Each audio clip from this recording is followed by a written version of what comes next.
Menghabiskan waktu berakhir pekan dengan berolahraga merupakan cara hidup sehat yang dapat dilakukan dengan berolahraga di kawasan Kampung Iwa yang juga berfungsi sebagai taman kota. Di tempat ini menyediakan berbagai fasilitas olahraga yang dapat dinikmati oleh masyarakat. Menurut Lydia, warga kilometer 6 mengatakan, ia memang sengaja datang ke Kampung Iwa untuk berolahraga setiap minggunya. Untuk fasilitas olahraga yang tersedia sudah cukup baik, namun banyak yang rusak dan terkesan kurang perawatan. Biasanya berlari, jogging, treadmill.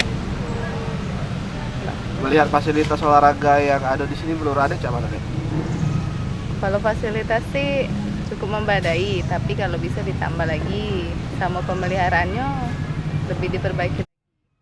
Hal senada juga disampaikan Adi, warga Bukit Besar, yang merasa untuk fasilitas olahraga yang tersedia saat ini harus diperbaiki dan ditambah agar pengunjung yang datang memiliki alternatif olahraga.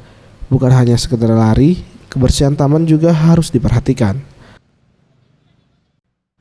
Kalau dari kenyamanan sih, ya lumayan lah, masih kurang juga lah. Lapo masih kurang, Mas? Ya, kayak di sini kan masih banyak sampah-sampah yang masih buang sampah. Farid Wisatria, Sriwijaya TV.